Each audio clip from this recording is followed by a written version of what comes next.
She woke to the smell of her own flesh burning. Again.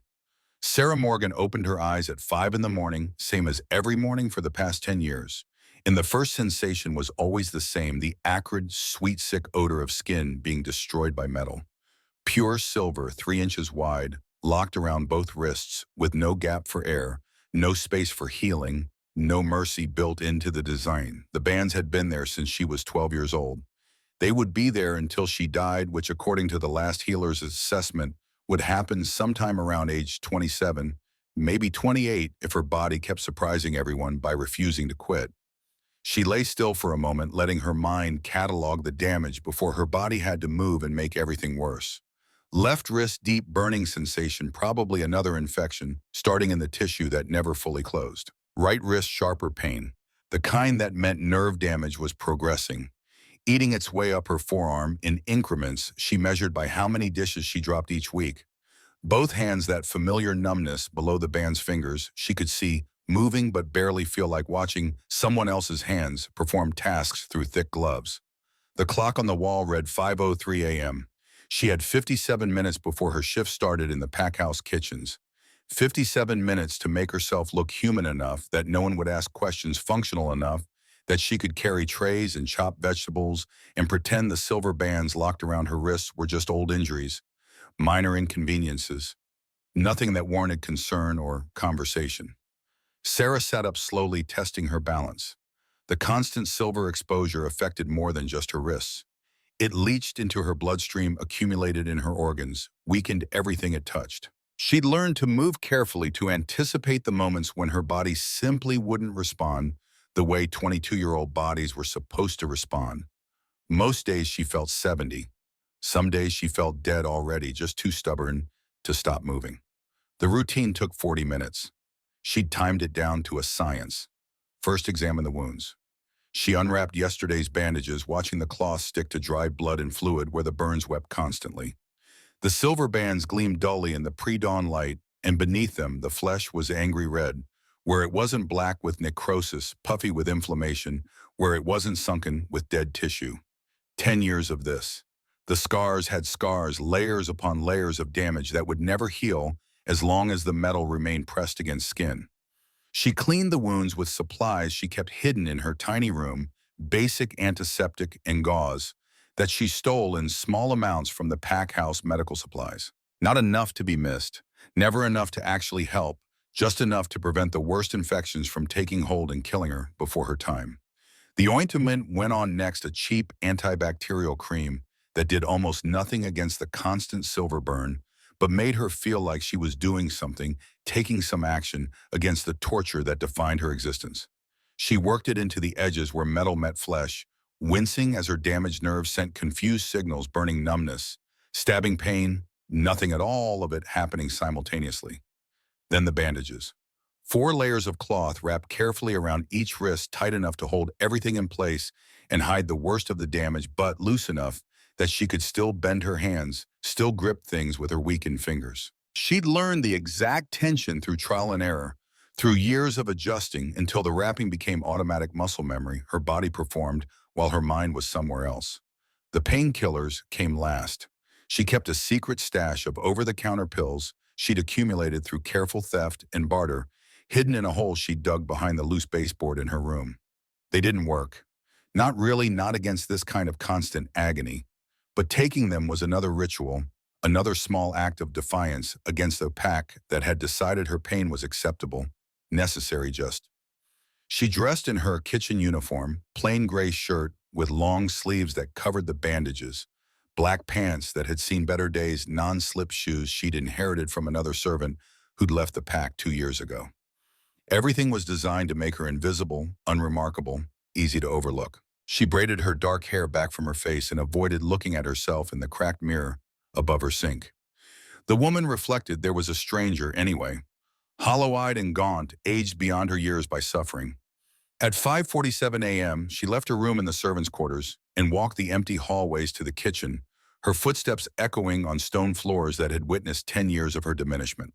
The pack house was quiet this early, only a few wolves stirring. No one who paid attention to the damaged Omega who worked in the kitchens. That was what they called her now, what they'd called her since the bans went on Omega. The weakest designation, the acceptable role for females in the pack hierarchy. Never mind that she'd been born something else entirely. The silver made sure no one remembered. She worked alone for the first hour prepping vegetables for breakfast service, while her wrists screamed and her fingers fumbled, and she thought about nothing at all because thinking led to remembering, and remembering led to the kind of pain that made the physical burning seem almost trivial by comparison. The ceremony had been planned for weeks. First shifts were major events in Iron Ridge Pack, celebrated with the entire community gathered to witness a child's entry into their true heritage. Sarah's 12th birthday had passed 3 days prior, and the Pack elders had declared her ready for transformation. Her parents had been proud, excited to see what kind of wolf their daughter would become. Her mother, Linda, had spent hours helping her prepare brushing her hair until it shone, dressing her in traditional ceremonial clothes, whispering encouragement about how special this moment would be. Her father, Robert, had stood with the other pack members, his chest puffed with anticipation, already imagining which of his daughter's traits would manifest in her wolf form. Would she be quick like her mother, strong like him, clever like her grandmother, who'd been legendary for her strategic mind during pack disputes? No one had considered that she might be Alpha. Alpha was a male designation, everyone knew that. Pack structure depended on it, alphas at the top, male authority, unquestioned strength, and dominance concentrated in the wolves who could be trusted with power. Females were beta or omega supportive roles, important, certainly, but operating within bounds that kept the hierarchy stable. The ceremony began at dusk. 300 pack members gathered in the clearing, used for all major rituals, arranged in traditional semicircles around the ceremonial fire. Sarah stood at the center, 12 years old and trembling with anticipation, surrounded by expectations she didn't yet understand would destroy her. Elder Marcus Stone presided from his position of honor among the pack elders, his gray hair and weathered face marking him as someone who'd held authority for decades. Beside him sat 14 other elders, the council that made all major decisions for Iron Ridge, their expressions solemn and ceremonial. The shift itself hurt more than anyone had warned her about. Sarah felt her bones begin to break and reform, felt her muscles tear and rebuild, felt her entire body transform in ways that made her want to scream, but she held it in because this was supposed to be sacred, supposed to be beautiful. She felt her knees gasping through the agony, her human form giving way to something else entirely. When the transformation completed, when she stood on 4 legs for the first time, the silence was absolute. Her wolf was massive, larger than any female wolf should be, nearly matching the size of full-grown male alphas. Her fur was silver white, gleaming in the firelight, like moonlight given form. But it wasn't her size or coloring that made every wolf present freeze in shock. It was the presence radiating from her, the undeniable sensation of pure alpha dominance that made even adult wolves instinctively lower their heads in submission. She was an alpha female. Impossible. Wrong. The first sound came from Elder Marcus, who stood from his seat with an expression of absolute horror. His voice cut through the stunned silence like a blade. This cannot be. Females cannot be alphas. This is not possible. Other elders began murmuring agreement, their voices rising in a crescendo of shock and disgust. Sarah didn't understand what was happening, didn't comprehend why the celebration had turned into something dark and frightening. She looked for her parents, seeking reassurance, seeking someone to explain what was wrong. Her father's face had gone pale, his expression shifting from pride to horror to shame in rapid succession. He stared at Sarah's wolf form as if she had become something monstrous, something that disgusted him. Her mother had her hand over her mouth, tears streaming down her face, but they weren't tears of joy. They were tears of devastation. "This is your daughter," Elder Marcus demanded, turning to her father. "You sired this abomination. I didn't know." Her father's voice came out, desperate, pleading. "I swear I didn't know this was possible. There's never been anything like this in our bloodline. I don't understand how this happened." Another elder stood, his voice sharp with authority. "It doesn't matter how it happened. What matters is correcting it before this corruption spreads. An alpha female threatens everything our society is built upon. If word spreads that such things are possible, it will undermine male authority, challenge the hierarchy, create chaos." Sarah tried to shift back to human form, tried to escape the wolf shape that was causing such horror, but she didn't know how. She was trapped in this form that everyone found revolting, unable to defend herself or explain or do anything except stand there while the pack elders debated her fate. Execution would be cleanest, one elder suggested. Simply put the abomination down before it becomes aware of what it is. No, Marcus's voice carried cold calculation rather than mercy. Execution would raise questions. Others would want to know why. Better to correct the issue to suppress this alpha wolf so thoroughly that it can never surface again. Let her live, but ensure she lives as she should have been born, as a proper Omega female. A man stepped forward from the crowd, someone Sarah recognized as the pack's silversmith, Thomas Crane. Silver suppresses shifter abilities. In small amounts, it causes discomfort. In larger amounts, direct contact with skin, it can prevent shifting entirely. If we were to make bands, thick ones, tight ones, locked directly against her wrists, where the silver concentration would be highest, it would cage her alpha wolf permanently. The silver would burn her constantly. Someone objected. Direct contact for extended periods would cause severe damage. Better that than allowing an alpha female to exist uncorrected. Marcus's words sealed her fate. The discomfort is a small price for ensuring she never accesses this abomination again. Thomas, can you make such bands? Thomas nodded slowly, his expression unreadable. I can. I'll need precise measurements to ensure they fit tight enough, and I'll need to craft locks that cannot be picked or removed without a key that only I possess. But yes, I can make suppression bands that will cage an alpha wolf for life. Then do so, Marcus commanded. Immediately. We'll hold the child until the bands are ready. They kept Sarah in wolf form in a silver-lined cage while Thomas crafted the bands. 3 days. 3 days where she remained trapped in the shape everyone hated, unable to shift back, barely able to move in the cramped cage. The silver bars burned wherever she touched them, leaving marks on her fur and skin that didn't heal. She whimpered constantly, frightened and confused, and desperate for her parents to come rescue her, but they never came. Her father visited once, staring at her through the bars with an expression of deep shame. This is for your own good. His voice held no conviction. You'll understand someday. We're saving you, Sarah. This is mercy. Her mother never visited at all. On the 4th day, Thomas arrived with the completed bands. They were 3 inches wide, made of pure silver, with intricate locks built into the design. The inside surface was smooth, but would rest directly against skin, with no gap for air or healing. They were instruments of torture disguised as correction. They dragged Sarah from the cage and forced her to shift back to human form, though the process was agony after being locked as a wolf for days. When she was finally human again, naked and shivering and terrified, they held her down while Thomas fitted the bands. Sarah screamed when the silver first touched her wrists. The burning was immediate and excruciating, unlike anything she had ever experienced. She begged them to stop, promised to be good, to never shift again, to do anything they wanted if they would just remove the silver.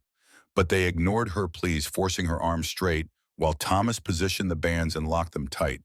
The tighter, the better, Marcus instructed. No gap for healing, constant contact, constant suppression. Thomas tightened the bands until they cut into Sarah's flesh, until she couldn't slip even a fingernail between metal and skin. The locks clicked shut with finality, and he handed the only keys to Marcus. These bands will not come off without these keys. The silver is pure and will burn constantly. Her wolf will be suppressed within days, caged completely within weeks. She will be unable to shift while wearing them. Perfect. Marcus looked down at Sarah, who was sobbing on the floor, her wrists already blistering from the silver. You will wear these until you die. They are your correction, your punishment for being born wrong. But know this, child, we are being merciful. Other packs would simply execute an alpha female. We are allowing you to live. Be grateful. They left her there, a 12-year-old child with silver burning into her wrists, her alpha wolf already beginning to retreat from the agony. Sarah chopped vegetables with mechanical precision, her damaged hands fumbling the knife, but muscle memory carrying her through motions she'd performed thousands of times. The kitchen slowly filled with other staff as morning progressed, workers who nodded at her but rarely spoke, who'd learned years ago that the broken Omega with the bandaged wrists wasn't worth befriending. She existed in their peripheral vision, functional but forgettable. Year 1 had been the hardest in terms of acute suffering. At 12 years old, Sarah's body was still growing, But the silver bands did not expand with her. They became tighter as her wrists tried to grow the metal cutting deeper, the burning intensifying. She spent most of that first year crying herself to sleep, the agony so intense that nothing else existed beyond it.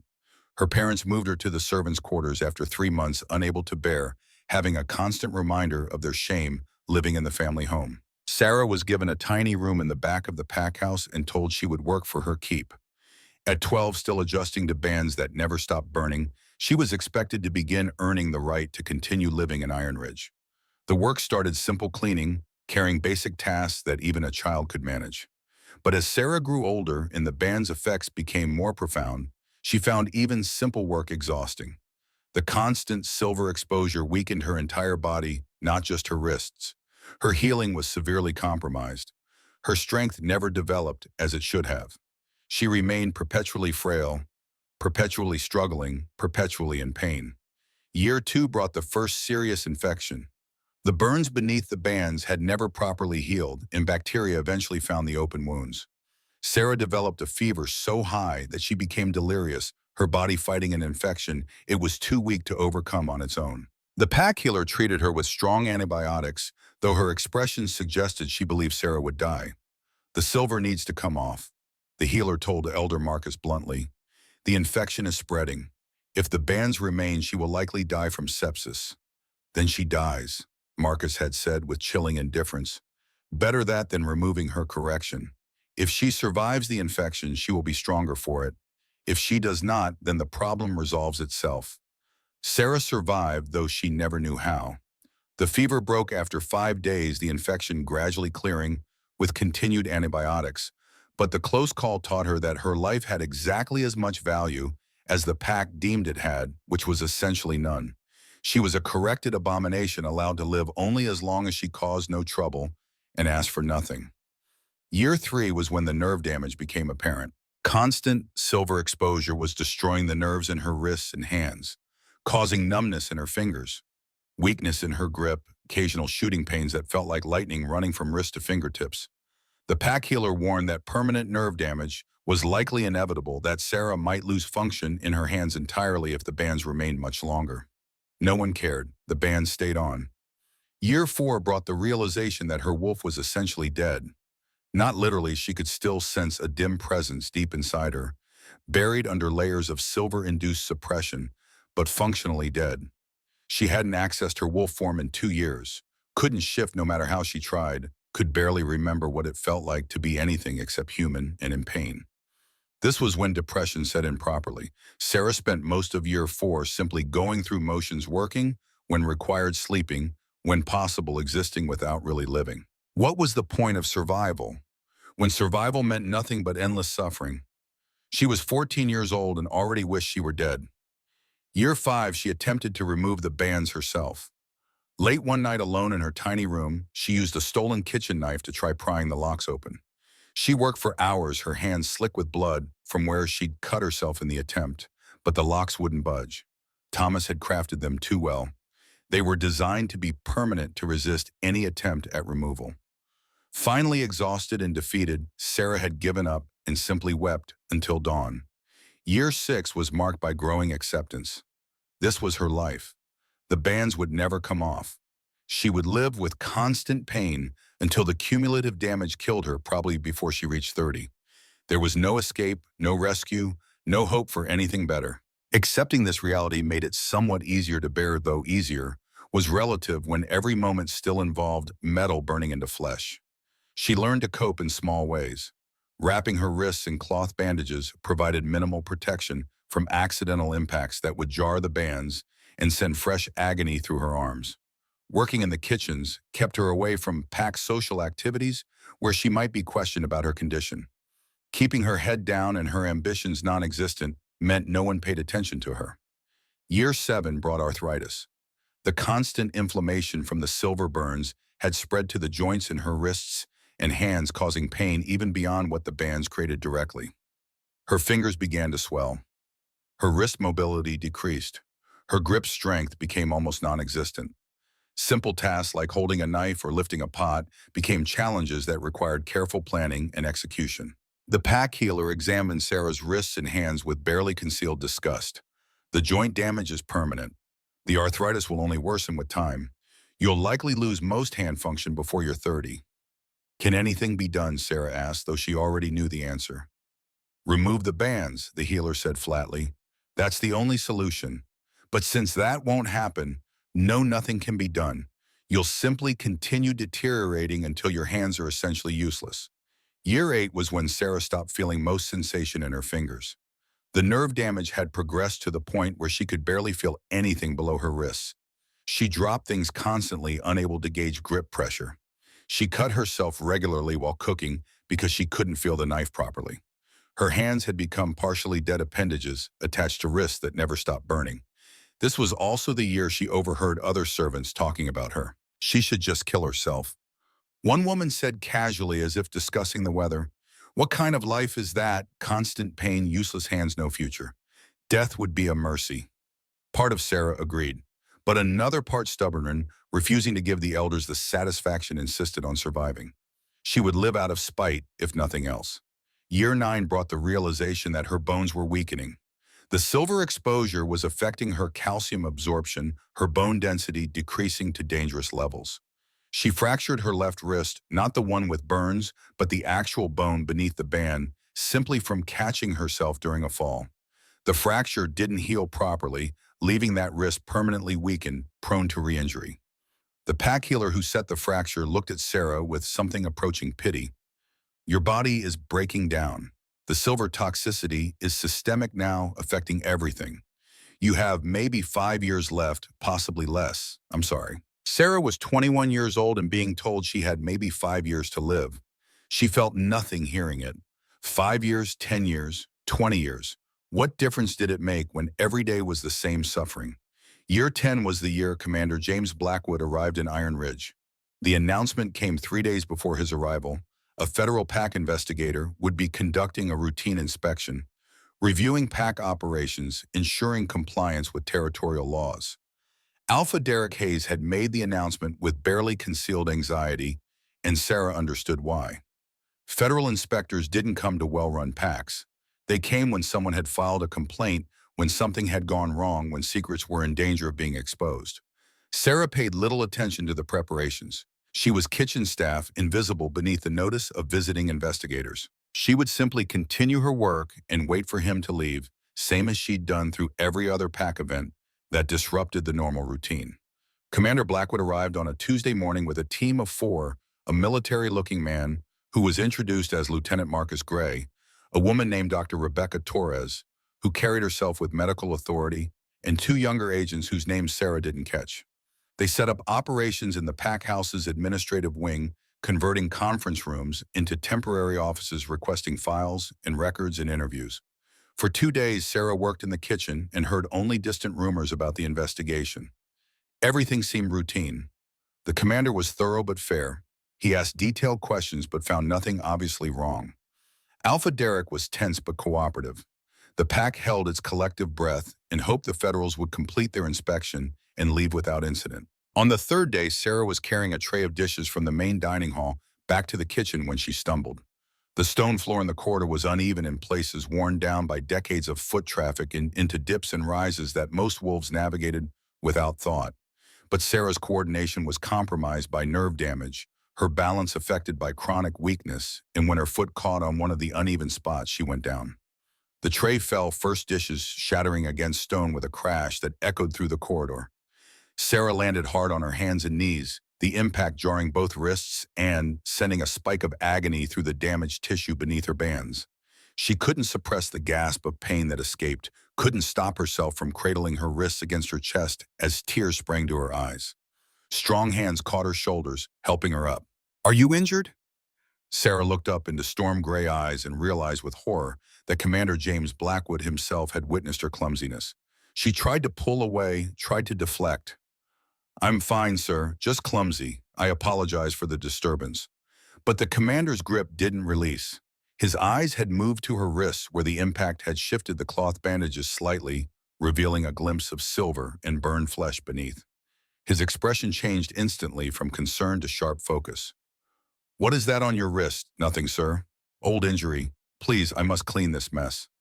Sarah tried again to pull away, panic rising as she realized her secret was seconds from exposure. But the commander's voice took on a quality she recognized from years of submission to Alpha authority, a tone that made disobedience nearly impossible. Let me see your wrists. Now. Sarah's hands moved without conscious decision, unwrapping the cloth bandages to reveal the silver bands beneath.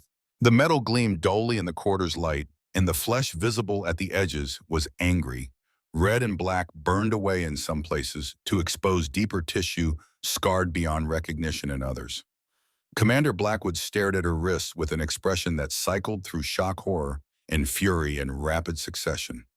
He was silent for a long moment, simply staring at the evidence of a decade of torture. When he finally spoke, his voice was dangerously quiet. Explain these bands to me.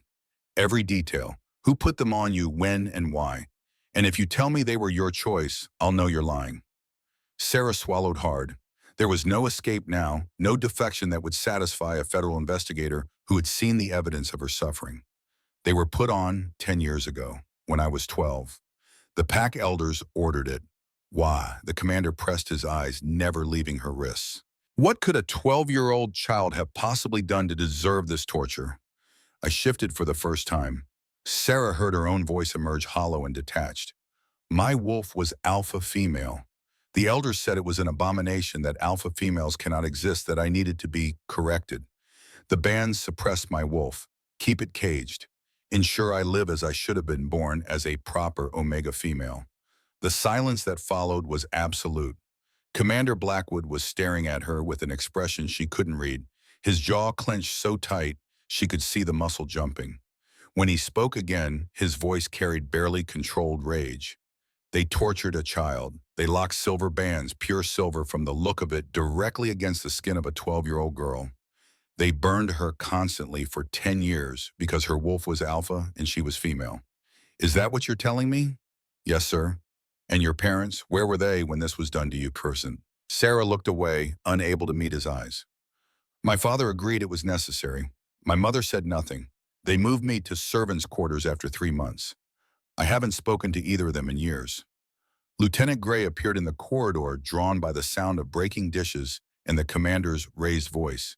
He took one look at Sarah's wrists and his face went pale. Jesus Christ. Commander Blackwood's hands clenched into fists at his sides, his entire body radiating fury, barely held in check. His voice came out measured, controlled, but Sarah could hear the rage underneath. Alpha females are not abominations. They are rare, yes, but they are blessed by the moon goddess just as any other wolf. The fact that ignorant traditions have tried to erase them doesn't make their existence wrong. He moved closer to Sarah, his presence overwhelming, but somehow not threatening. These bands are killing you. I can see it, feel it. You're weak, damaged, dying slowly from a decade of constant silver exposure.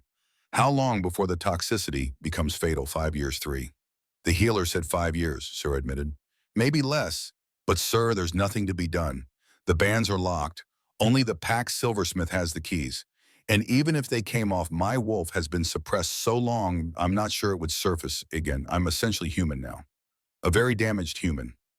No, the commander's voice was firm. You're a suppressed alpha female who has survived a decade of torture that would have killed most wolves years ago. That takes strength, Sarah, not weakness. But these bands end now, today. I will not leave Iron Ridge, knowing a child was tortured and continues to be tortured under my authority. You can't remove them without the keys, Sarah protested, and Thomas won't give them to you. He answers to the pack elders, not to visiting investigators. Then I won't ask Thomas. Commander Blackwood's hands moved to her left wrist, his grip gentle despite the determination in his eyes. I'll simply break the locks. It will hurt you. I can't remove bands that have been locked in place for 10 years without causing damage. But Sarah, they have to come off. You can't continue like this. Sir, please, tell me you want to keep wearing them. The commander cut her off. Tell me you want to continue burning, continue dying slowly, continue living with metal, destroying your flesh every moment. Tell me that's what you want, and I'll leave them in place. But if any part of you wants to be free, wants a chance at healing, wants to know what life could be without this torture, then let me help you. Sarah looked at her wrists, at the silver bands that had defined her existence for 10 years. They were familiar, constant, the only life she had known since 12 years old. Removing them would mean pain, would mean confronting a wolf she barely remembered, would mean facing pack judgment without the excuse of correction. But the commander was right. She was dying. The bands were killing her, slowly ensuring she would never see 30. And some part of her, the part that had survived out of spite, that had refused to give the elders the satisfaction of death, wanted to be free. "I want them off," she whispered. "But sir, truly, it will hurt terribly. The bands have been locked so long that flesh has essentially fused to the metal. Removing them will tear skin, will cause bleeding that won't stop easily because the silver has compromised my healing. Are you certain you want to cause me that pain? I'm certain I want to free you from a torture that never should have been inflicted." The commander said, "The pain of removal will be temporary. The pain of keeping them on is permanent." "Yes, Sarah, I'm certain. Gray, get Dr. Torres. We're doing this now. Medical bay, full emergency supplies ready. And find Alpha Derek. I want him there to witness what his pack has done." Lieutenant Gray moved immediately, speaking into a radio as he disappeared down the corridor. Commander Blackwood kept his grip on Sarah's wrist, not tight enough to hurt, but firm enough that she couldn't pull away even if she'd wanted to. Within 5 minutes, they were in the pack's medical bay, a sterile room that smelled of antiseptic and silver. Dr. Torres had transformed the space into an emergency treatment area, supplies laid out with military efficiency.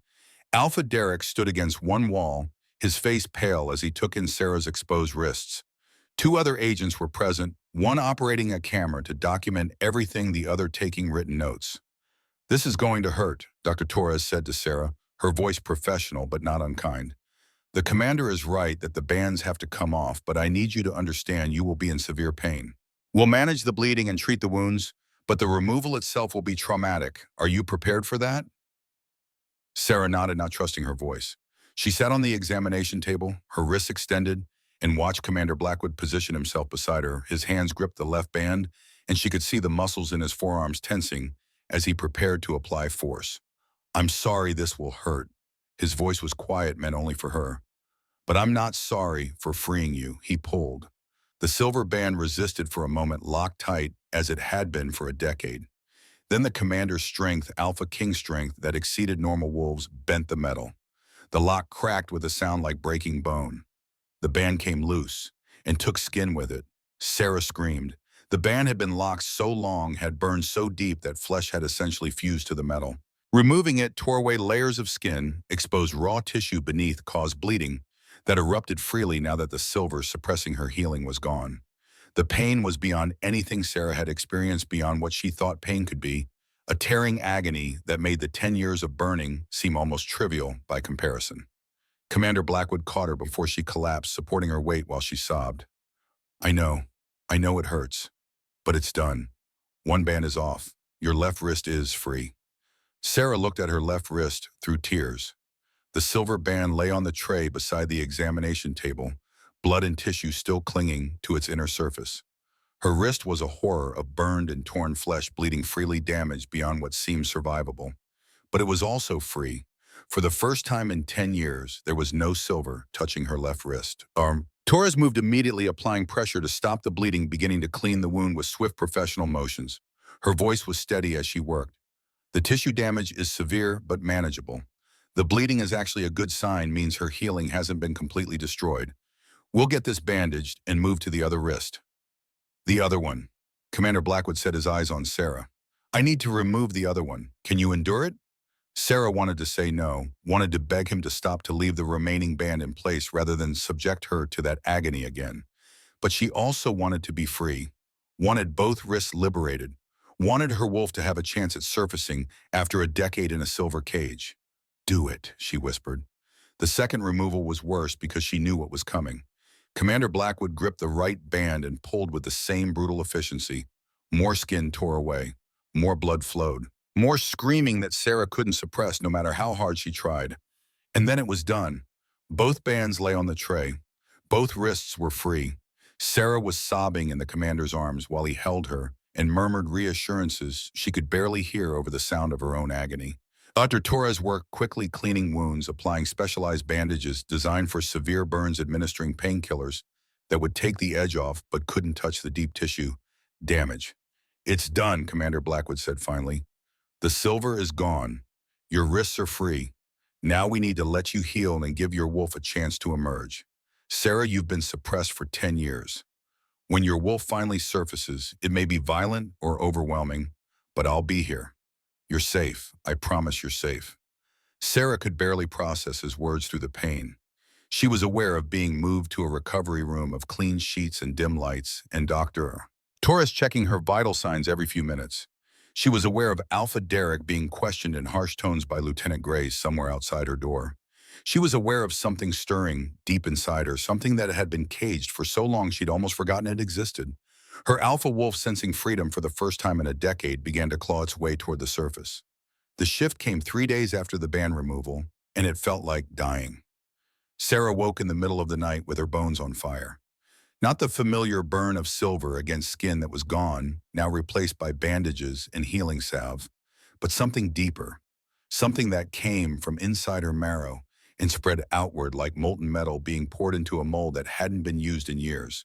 She tried to call for help, but her voice came out as a whimper, and then her spine arched backward and she felt her human form beginning to shatter.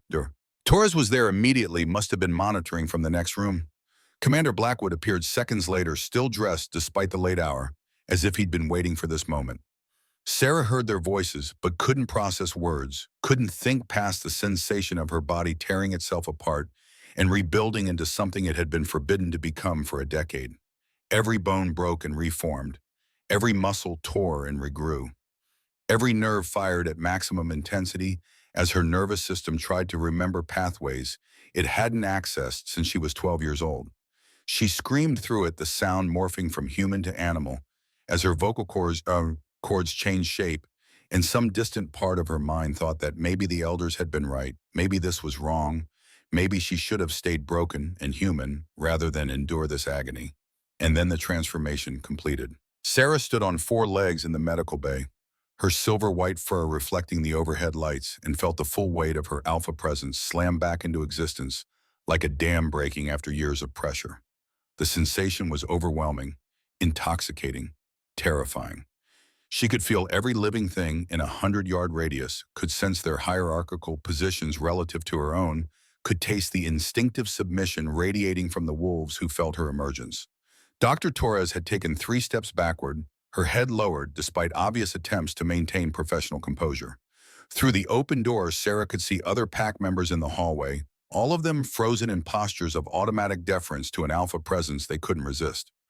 Only Commander Blackwood remained standing tall, his storm gray eyes meeting hers without flinching. Then he shifted his own transformation, taking seconds where hers had taken minutes, and his massive black wolf stood before her, radiating even more power than her alpha form. He approached carefully, respectfully, and touched his nose to hers in the traditional greeting between equals. The mate bond snapped into place with a force that drove Sarah to her knees. She felt it even through the disorientation of finally being her true self again, felt the recognition of destiny, the certainty that this AlphaKing was hers and she was his, the connection the moon goddess had decreed. It wasn't romantic, not yet, maybe not ever in the traditional sense, but it was undeniable. This wolf understood her in ways no one else could. This wolf had freed her when freedom seemed impossible. This wolf would stand beside her through whatever came next. From the look in Blackwood's dark eyes, he felt it too. They remained in wolf form for hours. Sarah's body needed time to adjust, to remember how to exist in this shape, to relearn movements and senses that had been denied for so long. Commander Blackwood stayed beside her, the entire time his presence a constant source of stability as her wolf self reoriented to freedom. He didn't push, didn't demand, simply existed as an anchor while she found her footing.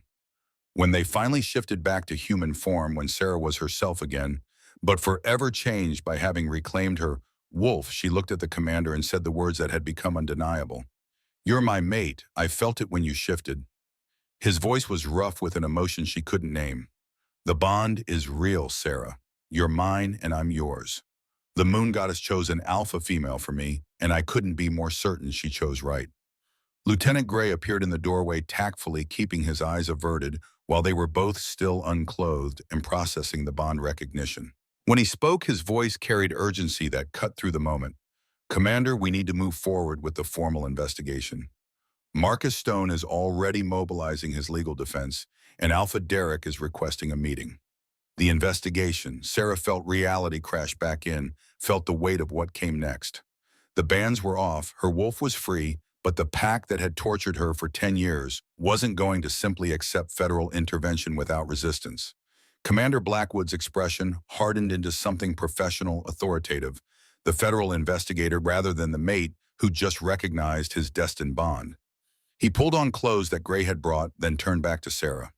"You need to rest, let your body finish healing. But tomorrow I need your full statement. Everything that happened, everyone who was involved, every detail you can remember.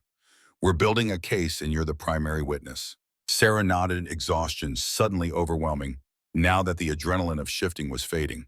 She was aware of Dr. Torres helping her dress, of being guided back to the recovery room, of voices discussing medical protocols and legal procedures. She fell asleep to the sound of Commander Blackwood giving orders to his team, his voice carrying the absolute authority of someone who would not be deterred from justice. The formal interview began at 9 the following morning in a conference room that had been converted into an evidence collection center. Sarah sat across a table from Commander Blackwood and Lieutenant Gray, a recording device between them capturing every word. Agent David Park operated a camera from the corner documenting her statement visually. Dr. Torres was present as both medical expert and victim advocate, positioned to intervene if the questioning became too traumatic. Commander Blackwood began with basic information, name, age, current status within the pack, before moving to the night of her first shift. Sarah described the ceremony in detail, the 300 witnesses, her parents' pride turning to horror, Elder Marcus Stone's immediate declaration that she was an abomination. She recounted being kept in the silver cage for 3 days, while Thomas Crane crafted the bands her parents' visits, or lack thereof, the moment when they locked metal around her 12-year-old wrists and told her to be grateful for mercy. Lieutenant Gray took notes with military precision, stopping her occasionally to clarify names, dates, specific quotes. "How many elders were on the council that ordered your suppression 15? Can you name them?" Sarah listed everyone, her memory perfect, because she'd spent 10 years thinking about the people who decided her suffering was acceptable. The interview lasted 4 hours with scheduled breaks every 45 minutes. By the end, Sarah had provided a complete timeline of her decade in the bands, every infection and complication, every time the pack healer had recommended removal, and been overruled every moment when she'd contemplated death as preferable to continued existence.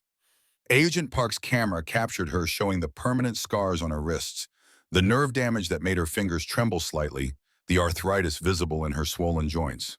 When it was over, Commander Blackwood leaned back in his chair and studied her with an expression that combined respect and fury. "You survived what should have killed you. That takes strength most alphas never develop. But Sarah, I need to ask, are you willing to testify publicly about what happened to you? Because this investigation is going to become very visible very quickly." "What do you mean?" "I mean that what was done to you wasn't isolated." Gray's voice was quiet but intense. "We've started preliminary inquiries with other packs in the Northern Territories, and we're finding patterns. Rumors of other alpha females who disappeared or died young. Medical records that don't quite add up. Too many families with stories about daughters who were sickly or troubled before convenient accidents. You think there are more victims?" Sarah's voice came out flat, already knowing the answer. "I think this has been happening systematically for longer than 10 years. Commander Blackwood's hands were clenched on the table. "I think Elder Marcus Stone isn't an anomaly. I think he's part of a network that's been suppressing and killing alpha females for decades, maybe longer. And I think the only way to stop it is to expose the entire system. But that requires witnesses willing to go public, and you're the only living victim we've found who's strong enough to testify." Sarah looked at her scarred wrists, at the permanent evidence of torture that would mark her for life. She thought about this girl she'd been at 12, excited for her first shift, destroyed by pack judgment. She thought about Thomas Crane's face when he'd fitted the bands, the resignation of someone following orders he didn't believe in. She thought about her parents who'd chosen compliance over protection. "I'll testify," she said. "Whatever you need, if there are others, if this has been happening to more than just me, then yes, I'll tell my story as many times as necessary." The investigation expanded rapidly over the following 2 weeks. Lieutenant Gray deployed to 6 neighboring packs with small teams requesting medical records and conducting interviews with families who'd lost daughters in suspicious circumstances. Dr. Torres established a forensics protocol for examining remains in cases where bodies had been preserved, looking for evidence of silver exposure or other suppression methods. Agent Park built a database tracking every potential case across the Northern Territories. Sarah remained in Iron Ridge, both recovering from her ordeal and serving as consultant to the investigation. Commander Blackwood kept her involved in strategy sessions, recognizing that her perspective as a survivor provided insights his team couldn't replicate. She helped craft interview questions that would put families at ease, identified pack dynamics that might explain why no one had intervened on victims' behalf, pointed out inconsistencies in official records based on her own experience being disappeared into servants' quarters. The mate bond complicated everything. Sarah felt it constantly now, an awareness of Commander Blackwood's presence, even when they were in different parts of the pack house, an instinctive knowledge of his emotional state that let her sense his growing fury as evidence accumulated. He never pushed the bond into romantic territory, never suggested that her status as his mate obligated her to anything beyond what she was willing to give. But she caught him watching her sometimes with an expression that spoke of possession and protection in equal measure. On day 8 of the expanded investigation, Lieutenant Gray returned from Mountain View Pack with a 16-year-old girl named Emma Chen, who wore a silver collar around her neck. The collar was thinner than Sarah's bands had been, only an inch wide, but the effect was similar. Emma's wolf was suppressed, her alpha nature caged her flesh, showing the telltale burns of prolonged silver contact. She'd been wearing it since age 10, when her first shift revealed what the pack elders called an aberration. Her parents had agreed to the collar as an alternative to having their daughter removed from the pack entirely, told it was temporary until she learned proper submission. 6 years later, the collar remained locked in place. Torres examined Emma in the medical bay while Sarah sat nearby, her presence requested because Gray thought another suppressed alpha female might help the girl feel safe enough to cooperate. Emma was terrified, shaking as the doctor documented her injuries, clearly expecting punishment for the federal team's discovery of her condition. "You're not in trouble," Sarah said quietly. "None of this was your choice. They did this to you just like they did it to me." Emma's eyes went to Sarah's scarred wrists, recognition dawning. "You had bands for 10 years. They came off 2 weeks ago. It hurt like hell when they broke the locks, and my wrists are going to be scarred forever, but Emma being free is worth it." The girl started crying, then silent tears that spoke of years holding everything in. "I thought I was the only one. I thought I was broken, that something was wrong with me specifically. They said alpha females don't exist, that I was confused about what I felt during my shift. They lied." Commander Blackwood's voice came from the doorway, his presence making Emma flinch instinctively. He gentled his tone, moving into the room slowly. "Alpha females are rare, but real. You're not broken. You're not confused. You're exactly what the moon goddess created you to be, and these collars are torture devices designed to suppress something natural. With your permission, we'd like to remove it." Emma nodded frantically, then paused. "Will it hurt?" "Yes," Sarah answered before the commander could offer false comfort. "It's going to hurt worse than anything you have experienced because the silver has been there so long. But it's temporary pain, Emma. The pain you're feeling now is permanent." "I'd choose temporary again in a heartbeat." The collar removal went faster than Sarah's bands had, partly because it was thinner metal and partly because Commander Blackwood now had experience with the process. Emma screamed just as Sarah had sobbed just as hard when her neck was finally free of metal that had been burning her for 6 years. Dr. Torres worked efficiently, cleaning and bandaging the wound, administering pain medication, and monitoring for shock. That night, Emma shifted for the first time since age 10. Her alpha wolf was smaller than Sarah's younger and less developed, but the presence was unmistakable. Commander Blackwood shifted to greet her in the traditional way, and Sarah watched as the girl experienced the overwhelming relief of finally being herself without suppression. 2 suppressed alpha females found and freed. But Gray's reports from other packs were more grim than hopeful. In Clearwater Ridge, they found burial records for 2 girls aged 8 and 15, both listed as dying from natural causes 12 years prior. Exhumation revealed silver residue in bone tissue, evidence of prolonged exposure before death. The families, when questioned, admitted the girls had shifted into alpha females and been given suppression bands by pack elders.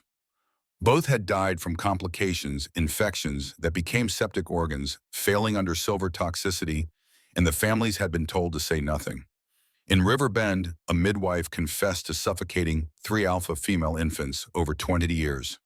The pack elders had ordered it, she said through tears. They told me it was mercy, that letting them live would only cause suffering later. They told me alpha females who survived to adulthood went mad, became violent, destroyed their packs. I believed them. I murdered 3 babies because I believed them. In Storm Haven, Commander Blackwood's own pack, Agent Lisa Chen, discovered prenatal testing records that tracked genetic markers associated with alpha traits.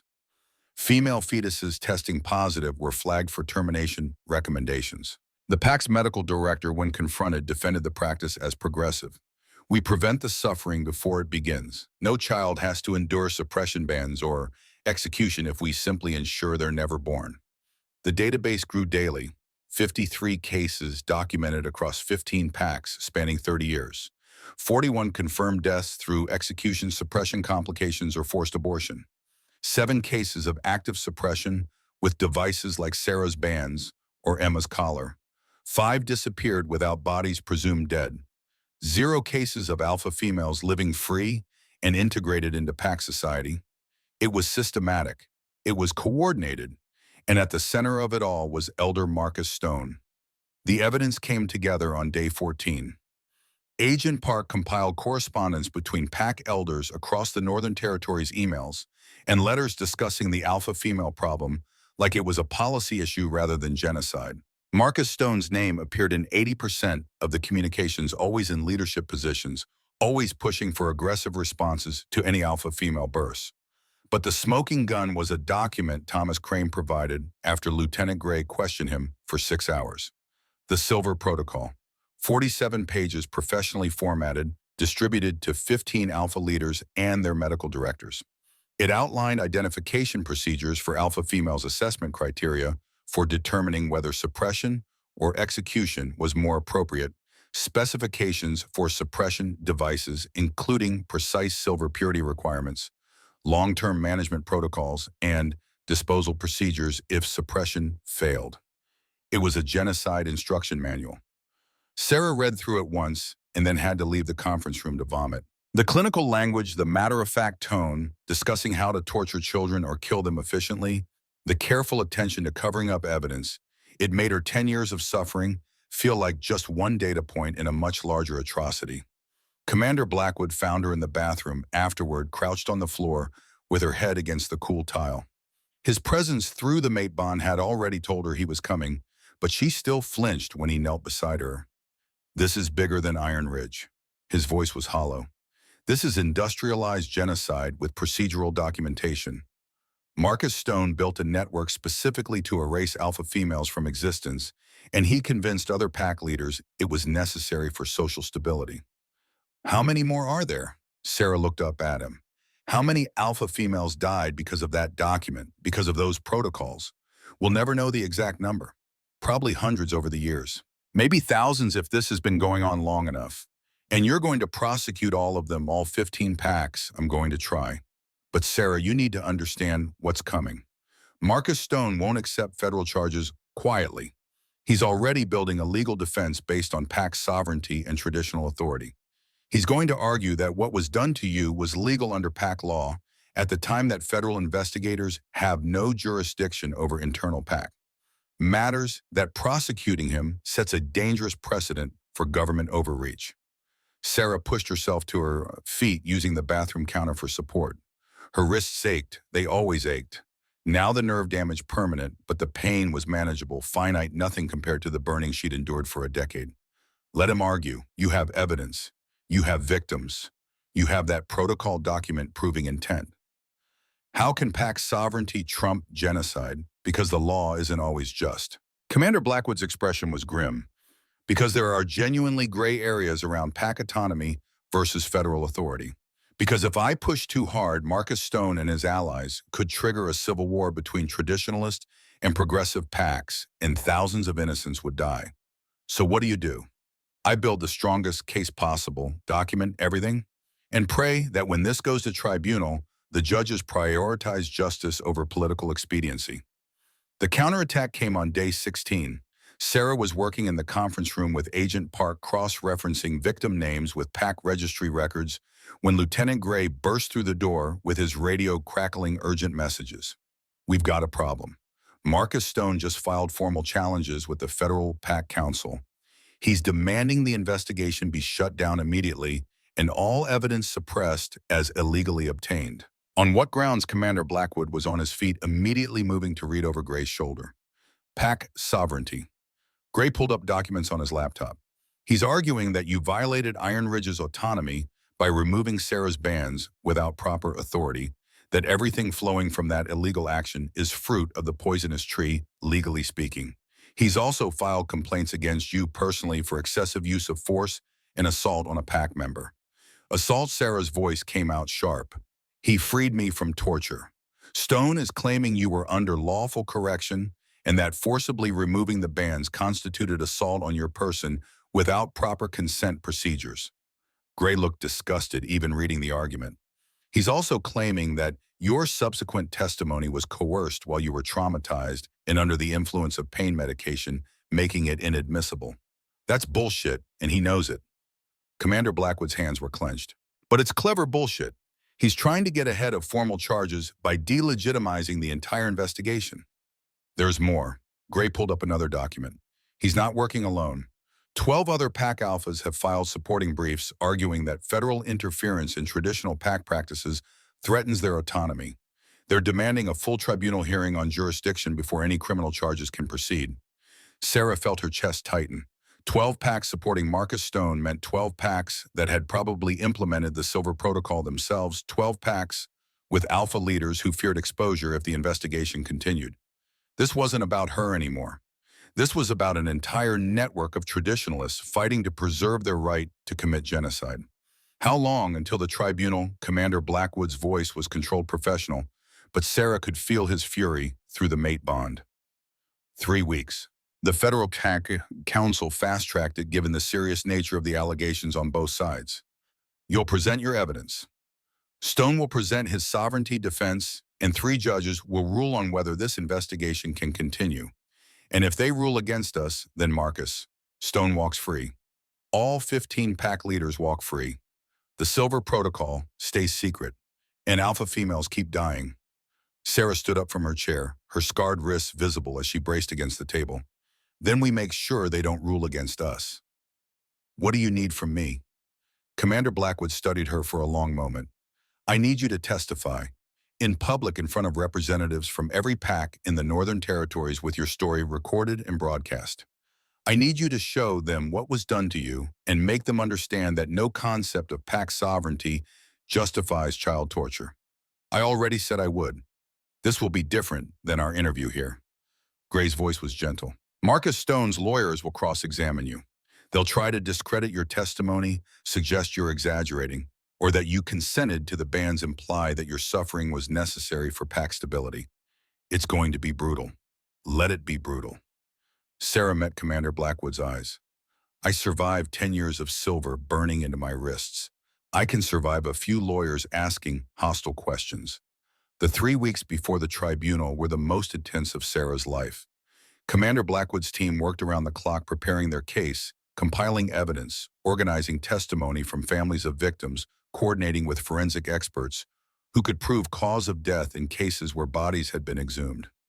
Dr. Torres prepped Sarah for the medical testimony, walking her through exactly what questions she'd be asked about her injuries and their long-term effects. Agent Chen coached her on courtroom procedures, how to answer questions clearly without being led into traps, how to maintain composure under aggressive cross-examination. Emma Chen agreed to testify as well, her parents supporting the decision despite fear of PAC retaliation. The Riverbend midwife, racked with guilt over the infant she'd killed, volunteered to describe the orders she'd received from elders.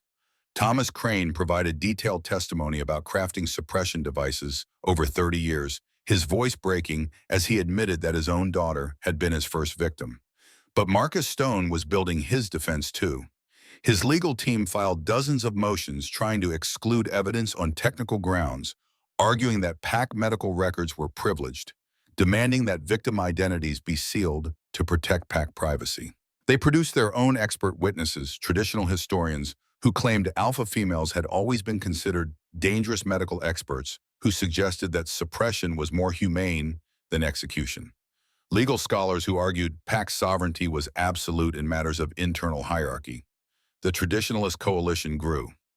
By the time the tribunal was scheduled, 14 pack alphas had filed supporting briefs for Marcus Stone, representing 40% of the Northern Territory's population. They weren't necessarily defending genocide explicitly, but they were defending their right to govern their packs without federal interference, even if that governance included practices the federal government deemed human rights violations.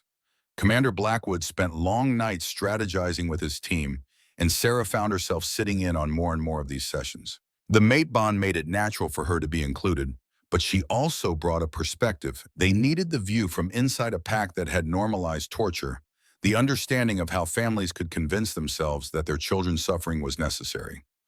1 week before the tribunal, Sarah woke in the middle of the night to find Commander Blackwood standing at the window of her recovery room. The mate bond had drawn her from sleep when his distress became too intense to ignore. She approached quietly, wrapping a blanket around her shoulders. "Can't sleep. I keep thinking about what happens if we lose." His voice was rough. If the tribunal rules that pack sovereignty supersedes federal jurisdiction, in this case it sets precedent. Every pack in the territories will know they can do whatever they want to their members as long as they call it tradition. More alpha females will be born. More alpha females will die. And I'll have failed them because I couldn't build a strong enough case. You're building the strongest case possible with the evidence available. Maybe it's not enough. He turned to face her, and in the dim light she could see the weight he carried. "Sarah, I need you to understand something. If we win this tribunal, if we get jurisdiction to prosecute this, turns into a years-long legal battle. Multiple trials, appeals, constant media attention. Your life won't be private anymore. You'll be the alpha female who survived the face of this genocide, the symbol of everything wrong with pack traditionalism. That's a heavy burden, I know. And if we lose Marcus Stone, we'll use his victory to further discredit alpha females. He'll point to the failed prosecution as proof that what he did was right, that federal investigators overreached, that you were used as a political pawn. Either way, your suffering becomes public property." Sarah moved to stand beside him at the window, looking out at the Iron Ridge territory that had been her prison for a decade. "It's already public property. The moment you remove those bans in front of witnesses, my story stopped being just mine. And honestly, I'm okay with that. If my suffering can prevent even one other girl from ending up in silver bands, then making it public is worth it." Commander Blackwood's hand found hers, careful of her scarred wrists. "You're stronger than most alphas I know." "I'm really not. I'm just too stubborn to stay quiet." "There's a difference." He almost smiled at that.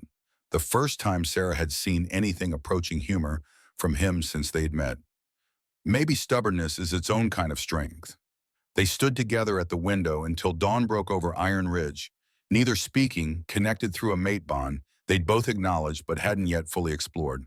There would be time for that later, after the tribunal, after the prosecution, after justice was served or denied. For now, they had a case to present and a genocide to expose. The tribunal would determine everything. The Federal Pack Tribunal convened in Seattle on a Tuesday morning that smelled like rain and institutional tension. Sarah stood outside the courthouse watching delegates arrive from 20 different packs, their expressions ranging from sympathetic to openly hostile, and tried to control the shaking in her hands that had nothing to do with nerve damage. Commander Blackwood appeared at her side, his presence steadying through the mate bond before he even spoke. "You don't have to watch them arrive. We can wait inside. I want to see them." Sarah kept her eyes on the entrance where Marcus Stone was currently ascending the steps, flanked by his legal team, and looking confident despite being the defendant in a genocide investigation. "I want to see every person who thinks what happened to me was justified. Want to remember their faces." Emma Chen joined them, her neck still bandaged where the collar had been removed 3 weeks ago. Her parents stood nearby, their expressions tight with fear, but determined. The 16-year-old girl had grown steadier in recent weeks, her wolf integrating now that suppression was lifted. But she still flinched whenever older alphas looked at her directly. Inside the tribunal chamber was designed for exactly this kind of high-stakes proceeding. 3 judges sat at an elevated bench: Judge Rebecca Stone from the federal judiciary, Judge Marcus Winter from traditional pack courts, and Judge Helen Okonkwo from the International Council serving as neutral tiebreaker. Below them, prosecution and defense tables faced each other across an aisle that felt like a battlefield. Gallery seating held representatives from every major PAC in the Northern Territories, plus media observers who'd been allowed in after intense debate. Attorney General Patricia Morrison led the prosecution team, a woman in her 50s with steel gray hair and a reputation for dismantling institutional corruption. She'd spent the past 3 weeks preparing for this case like it was the most important of her career, which Commander Blackwood said it probably was. Beside her sat the commander himself in dress uniform, Lieutenant Gray similarly formal, and Dr. Torres with her medical evidence organized in pristine binders. The defense table held Robert Thorne, a constitutional law expert who'd built his career on PAC sovereignty cases, flanked by 3 junior attorneys and Marcus Stone himself. The elder sat with perfect posture, his expression serene, like a man who genuinely believed he'd done nothing wrong. Judge Stone called the tribunal to order at precisely 9 o'clock. This proceeding will determine whether the federal PAC investigation has jurisdiction to pursue criminal charges related to the treatment of alpha females in Iron Ridge PAC and associated territories. The defense has challenged federal authority on grounds of PAC sovereignty and traditional autonomy. The prosecution must demonstrate that federal jurisdiction supersedes PAC law in matters of human rights violations. We will hear opening statements, examine evidence, question witnesses, and render judgment. This is a legal proceeding, not a trial. We are determining jurisdiction only. Sarah understood the distinction, but hated it. They weren't arguing whether Marcus Stone had tortured her, that was established fact. They were arguing whether torturing her had been his legal right as a PAC elder enforcing traditional law. Morrison stood for the opening statement, her voice carrying to every corner of the chamber. May it please the tribunal. This case concerns systematic genocide spanning 30 years across 15 PACs in the Northern Territories. 53 confirmed victims, all female, alpha designated, all killed or severely harmed through coordinated suppression protocols.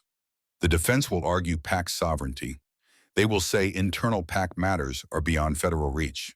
They will claim tradition justifies their actions. But genocide is not a PAC matter. Child torture is not protected tradition, and this tribunal must affirm that basic human rights supersede any claim of autonomy. She paused, letting that sink in. Over the next 3 weeks, you will hear from survivors who were locked in silver devices that burned them constantly for years. You will see evidence of infants executed on elder orders. You will review documentation proving this was not isolated abuse, but coordinated policy. And you will face a simple question. Does PAC sovereignty include the right to commit genocide? We believe the answer is clearly no. Thorne rose for the defense, his manner respectful but firm. May it please the tribunal. No one disputes that tragic situations occurred. No one claims alpha females weren't treated harshly by traditional standards. But this tribunal must consider whether federal government can criminalize actions that were legal under PAC law when they occurred. Can prosecutors reach back years or decades and apply modern standards to historical practices? Can they override PAC autonomy whenever they disagree with internal policies?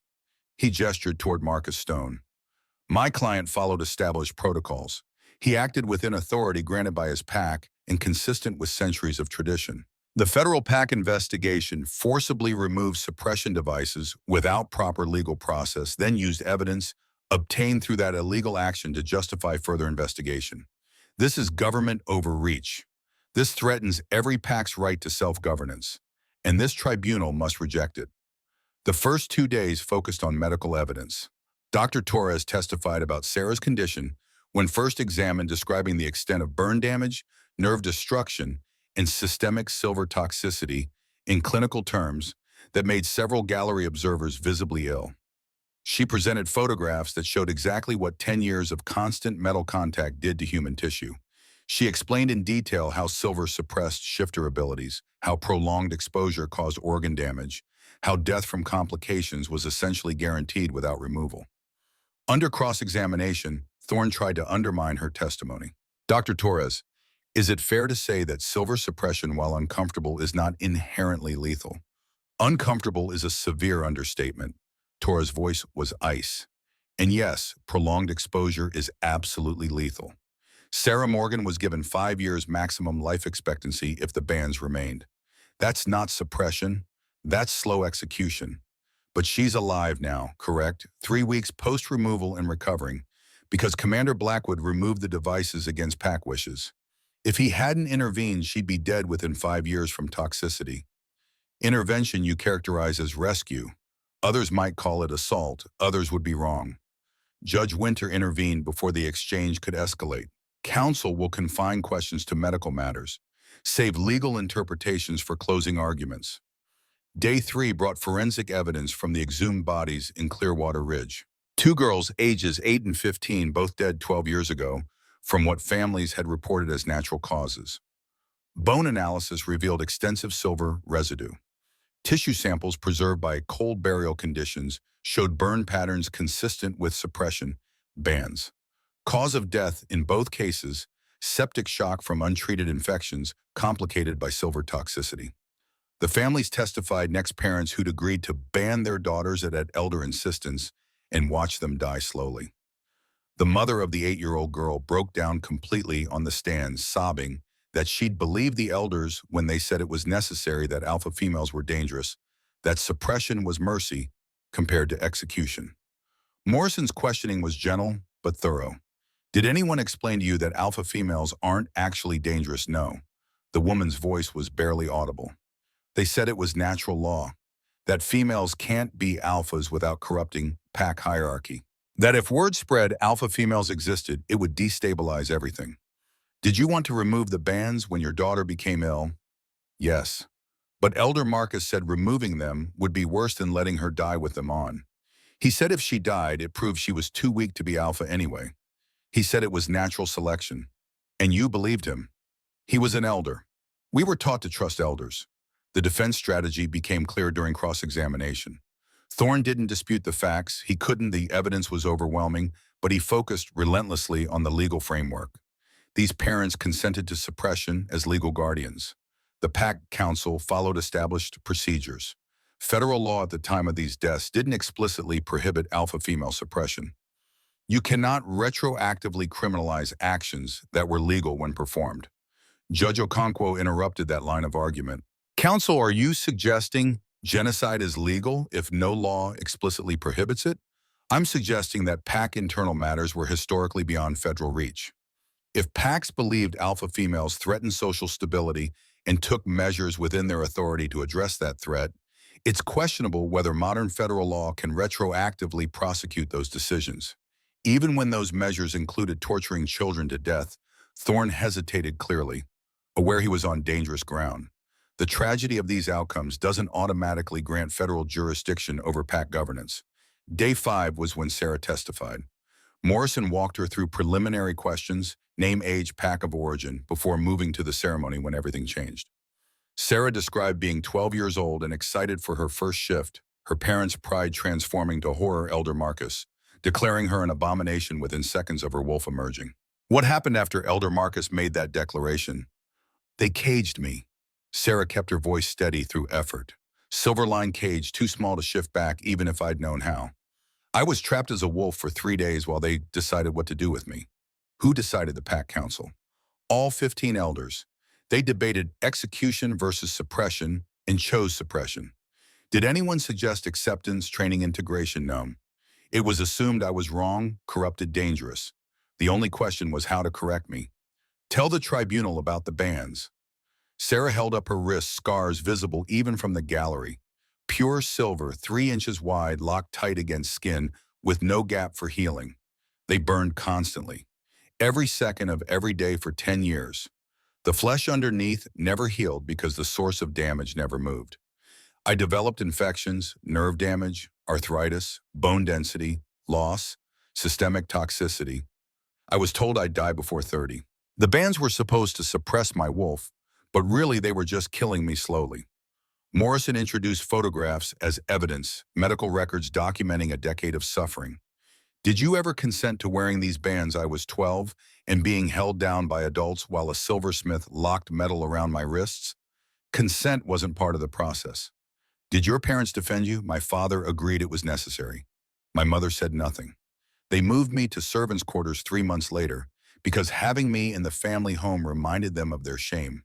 Shame that you existed, shame that they'd produced an alpha female, that their daughter was what the pack considered an abomination.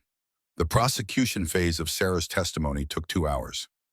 Morrison methodically established every element of torture, institutional complicity, and genocide intent. By the time she finished, several judges were visibly affected, and even some of the traditionalist pack representatives in the gallery looked uncomfortable. Then Thorne stood for cross-examination, and Sarah braced herself. Ms. Morgan, tragic as your experience was, isn't it true that pack law at the time permitted suppression of dangerous shifters? I wasn't dangerous. I was 12. But your alpha wolf was unprecedented in Iron Ridge pack. Correct an unknown variable that pack leaders had no framework for managing. Being unprecedented doesn't make someone dangerous. The pack elders disagreed, and as the legal authority within their pack, they had the right to make that determination. They had the authority.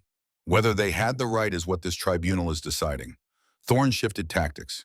You testified that you were in pain constantly for 10 years. Yet you survived. You worked. You functioned. Isn't it possible the suppression was less severe than you now characterize? Sarah felt anger rising but controlled it. I survived because I'm stubborn, not because the torture was mild. I worked because I had no choice. It was work or be expelled from the pack as rogue, which would have meant death anyway. I functioned at minimum capacity while my body slowly broke down. If you want to call that less severe, you are welcome to wear silver bands locked against your wrists for a decade and see how you feel. Several people in the gallery made sounds of approval before Judge Stone called for order. Ms. Morgan, isn't it true that Commander Blackwood removed your bands by force without proper legal authorization, causing you significant pain in the process? He removed them because they were killing me. The pain of removal was temporary. The pain of keeping them on was killing me. But he didn't get your informed consent first. He made the decision for you. I told him I wanted them off. That's consent. After he'd already begun the process, after he'd used Alpha Command to compel you to show him your wrists. Some might argue you were coerced. Some might argue that 10 years of torture negates any concern about coercion in the removal process. Thorne tried several more approaches, attempting to suggest Sarah's testimony was exaggerated or that she'd been manipulated by federal investigators looking for justification to expand their authority. But Sarah had lived this experience. Every answer came from direct knowledge, and no legal maneuvering could undermine that fundamental truth. When she finally stepped down after 3 hours on the stand, Commander Blackwood was waiting. He didn't touch her, they were in public professional setting, but his presence through the mate bond was steady support. You did well, better than well. You gave them truth they can't ignore. Emma Chen testified next, describing her 6 years in the silver collar with the perspective of someone younger, more recently traumatized. Her testimony was shorter but equally powerful, especially when she showed the tribunal the burn scars circling her neck like a grotesque necklace. The Riverbend midwife testified on day 7, her voice breaking as she described suffocating 3 alpha female infants on elder orders over 20 years. I was told it was mercy, that letting them live would only cause suffering when they were older. I was told alpha females who survived went mad, became violent, destroyed packs. I believed them. I murdered 3 babies because I believed them. Under questioning from Morrison, she admitted that she'd never actually seen evidence of alpha females being dangerous, that all her information came from pack elders, that she'd acted on traditional beliefs without questioning their accuracy. Thorne's cross-examination focused on her state of mind. You genuinely believed you were acting in the infant's best interests.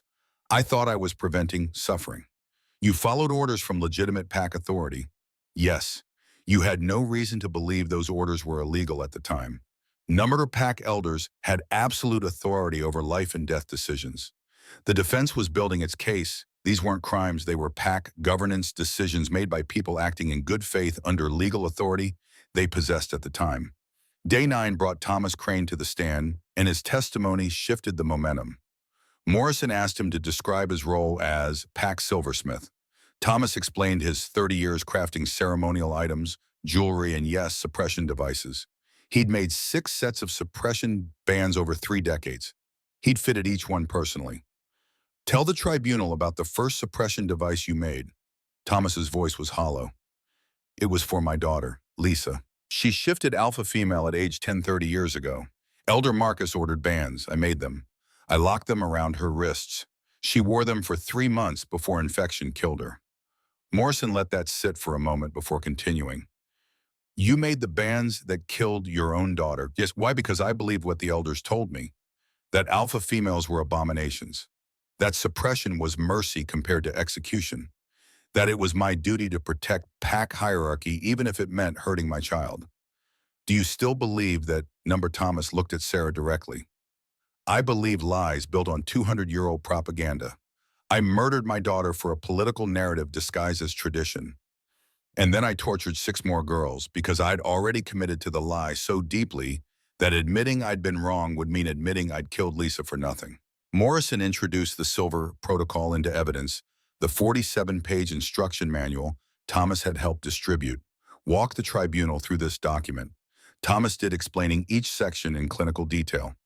Identification procedures for alpha females. Assessment criteria for whether suppression or execution was more appropriate. Precise specifications for suppression devices, including silver purity requirements. Long-term management protocols. Disposal procedures if suppression failed. Who created this protocol? Elder Marcus Stone assembled it from practices developed across multiple packs over decades. It standardized approaches, shared techniques, coordinated responses. It turned isolated abuse into systematic genocide. Thorne's cross-examination tried to paint Thomas as a disgruntled accomplice seeking to shift blame. You participated in these practices for 30 years. Now you're testifying against other participants to avoid prosecution yourself. I'm testifying because what we did was wrong. Thomas's voice was steady. Yes, I participated. Yes, I'm complicit. And yes, I'm cooperating with prosecutors in exchange for reduced charges. But that doesn't make my testimony false. I made those devices. I distributed that protocol. I helped build a system designed to erase alpha females from existence. That's true regardless of my motivations for admitting it now. Day 12 brought the defense witnesses. Traditional historians testified that alpha females had historically been viewed as dangerous, though under Morrison's cross-examination, they admitted that most historical accounts came from the same 200-year period Thomas had identified as politically motivated. Medical experts suggested that suppression was more humane than execution, though they couldn't explain why those were the only 2 options considered. Legal scholars argued pack sovereignty was absolute in internal matters, though they struggled to define where internal governance ended and human rights violations began. The defense's strongest witness was actually Elder William Cross from Cascade Pack, who claimed direct knowledge of violent alpha females in the past. He brought what he said were original documents from 70 years ago describing an alpha female who'd killed 3 pack members during a dominance dispute. Morrison cross-examined carefully. Elder Cross, you've presented one case from 70 years ago as evidence that alpha females are inherently dangerous.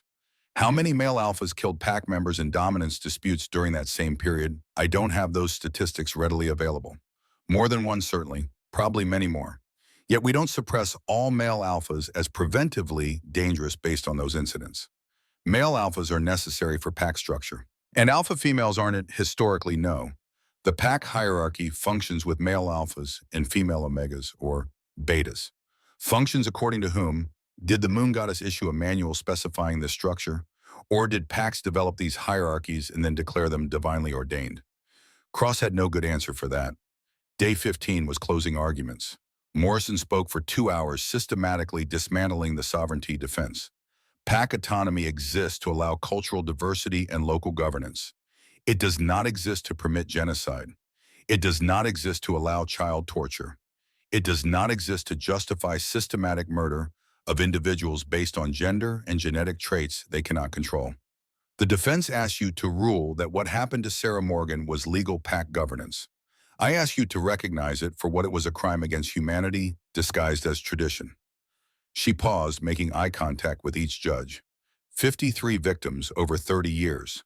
Babies suffocated in cribs. Children locked in silver devices that burned them until infections killed them. Teenagers told they were abominations for existing. All of this coordinated through the Silver Protocol, all of it sanctioned by pack elders who claimed authority to decide which children deserve to live.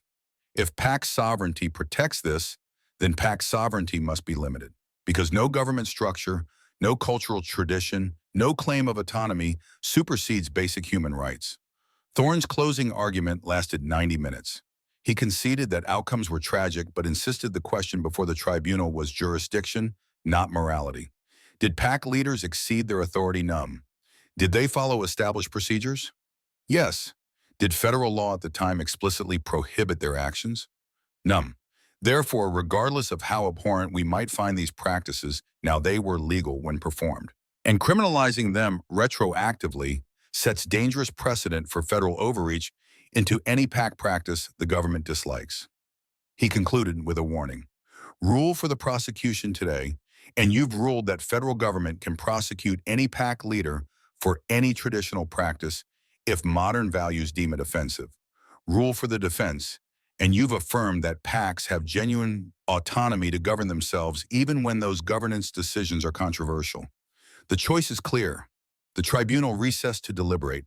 Commander Blackwood's team reconvened in their hotel conference room to wait, knowing the judges could take days or even weeks to reach a decision on something this significant.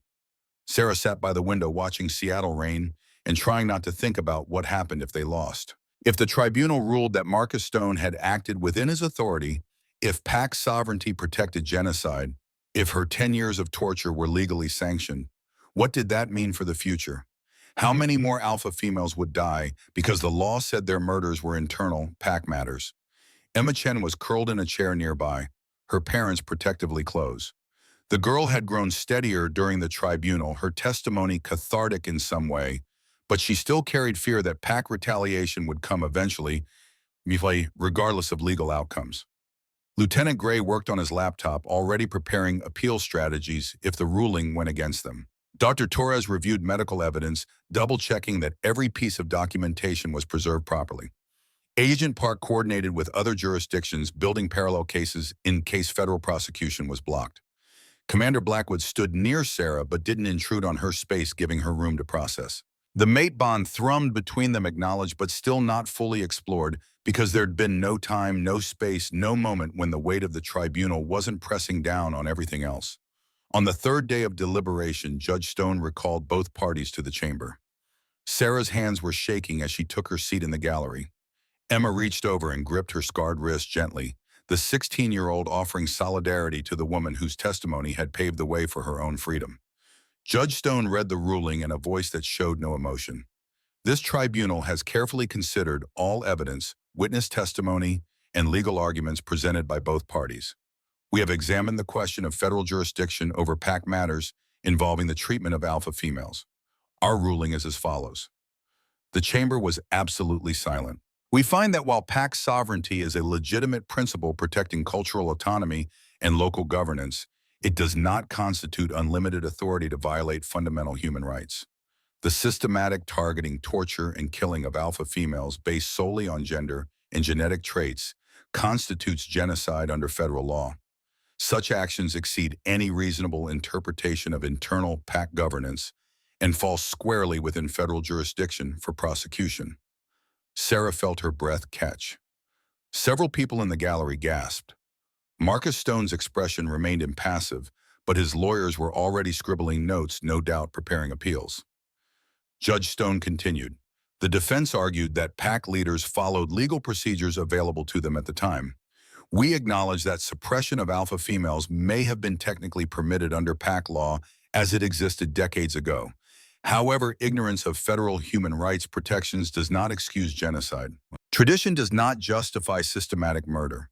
The fact that these practices were coordinated and institutionalized makes them more egregious, not less culpable. Regarding the specific question of whether Commander Blackwood exceeded his authority in removing Sarah Morgan's suppression bans, we find that he acted appropriately under emergency medical circumstances. The bans constituted ongoing torture, an imminent threat to life. His intervention was rescue, not assault. All evidence obtained subsequent to that intervention is admissible. Therefore, this tribunal rules that the federal PAC investigation has jurisdiction to pursue criminal charges against Elder Marcus Stone and associated defendants for crimes including genocide, conspiracy to commit genocide, torture, child abuse, and murder.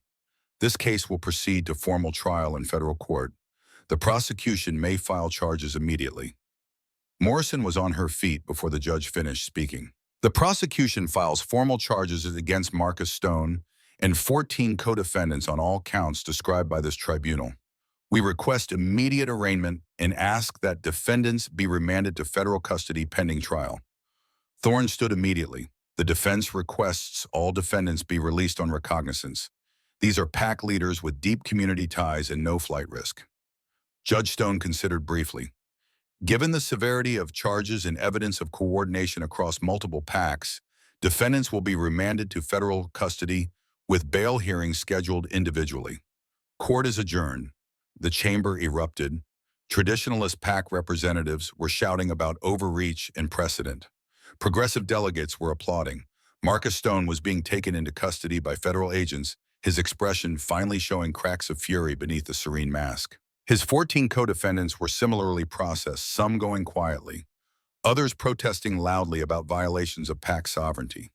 Sarah sat frozen in her seat, unable to process what had just happened. They'd won. The tribunal had ruled for jurisdiction. Marcus Stone would stand trial for what he'd done to her, for what he'd done to 53 victims across 30 years. Commander Blackwood appeared beside her, and she saw in his face the same stunned relief she felt. "We did it," his voice was rough. "They ruled for jurisdiction. The case goes forward." Emma Chen was crying, her parents holding her, while she sobbed with something between relief and residual terror. Other survivors in the gallery, families of victims, witnesses who'd testified, were embracing, celebrating, processing years of suppressed grief and anger finally being acknowledged as legitimate. But Sarah felt numb more than triumphant. The ruling was victory, yes, but it was also just the beginning. The tribunal had granted jurisdiction. Now came the actual trial, which could take years. Appeals would follow any conviction.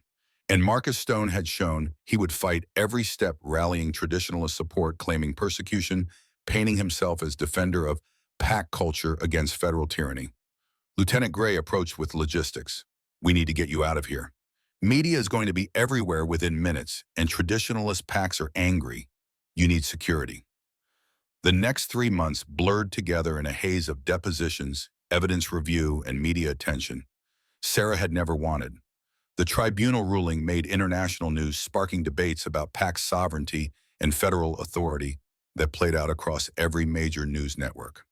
Sarah's story became public property, her decade of torture reduced to sound bites and headlines.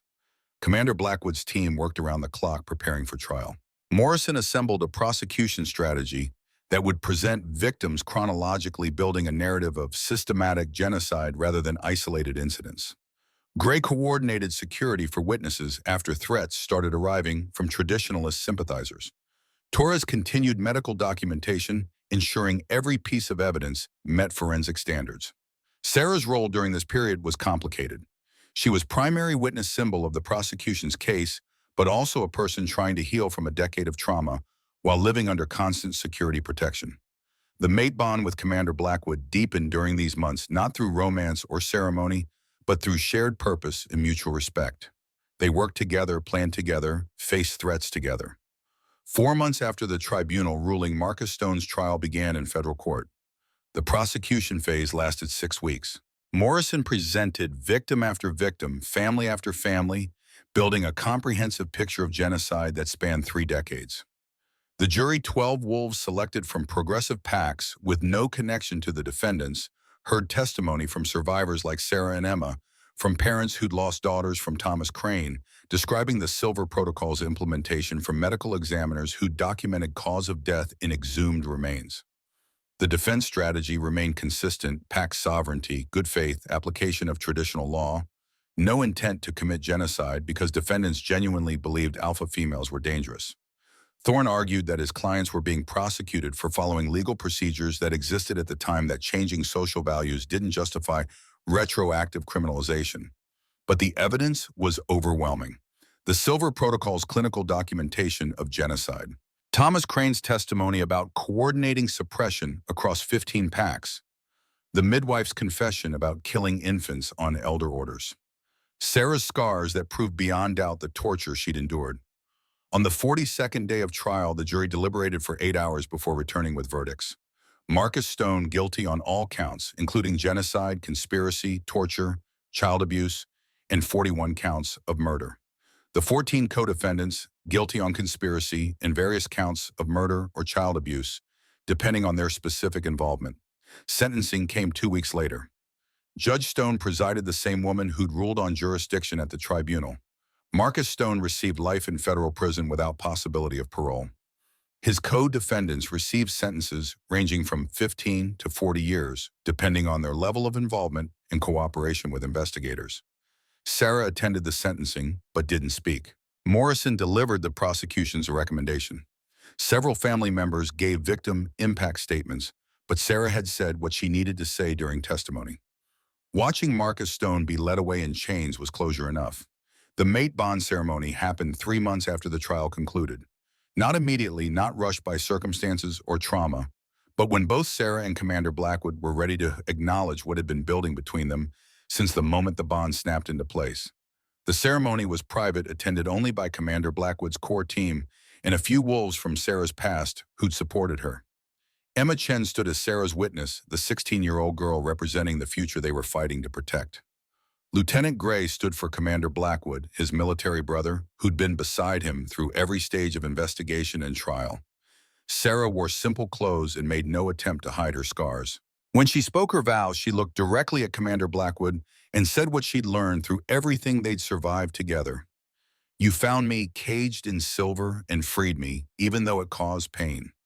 You investigated when it would have been easier to look away. You fought for justice when tradition demanded silence. You gave me back my wolf and my life. I choose you as my mate, not because the moon goddess decreed it, but because you earned my trust and respect through actions that proved your worth." Commander Blackwood's vows were equally direct. You survived a decade of torture that should have killed you. You testified when silence would have been safer. You stood against genocide when it would have been easier to hide. You proved that alpha females are not abominations, but leaders who've been systematically erased. I choose you as my mate because your strength humbles me and your courage inspires me. I will stand beside you as equal partner, not savior to victim, for as long as we both live. The bond completion was powerful but not overwhelming, a natural extension of what they'd already built, rather than dramatic transformation. They were already partners. The ceremony just made it official. 6 months later, when Iron Ridge Pack needed a new alpha after Derek Hayes was stripped of his position for complicity in Sarah's torture, Sarah made a decision that surprised everyone, including herself. Commander Blackwood offered her the position of Luna in Stormhaven, his pack, his territory. It would have been the easier choice, the safer choice, living where she was already accepted and protected. But Sarah chose differently. She applied to become Alpha of Iron Ridge, the pack that had tortured her for 10 years, and underwent the formal challenge process that any Alpha candidate had to complete. She won the challenge through combination of Alpha dominance and tactical thinking, proving to skeptical pack members that she was qualified through ability, not just sympathy. Commander Blackwood supported her decision completely, even though it meant they would lead separate packs, would be apart, more than together would have a long-distance mate bond that defied traditional expectations. "You need to do this," he'd said when she first proposed it. "You need to lead the pack that tried to break you and show them that alpha females aren't abominations, but leaders they should have had all along." Sarah's installation as Alpha of Iron Ridge happened on a cold November morning, exactly 2 years after Commander Blackwood had removed her silver bands. The ceremony was witnessed by representatives from 30 packs, including all the progressive leaders who'd supported the prosecution and several traditionalists who'd opposed it, but now had to accept the new reality. Sarah stood in the Great Hall where she'd once been declared an abomination and addressed the pack that had been her prison. She wore formal alpha attire and made no attempt to hide the scars on her wrists. "I stood in this hall 12 years ago.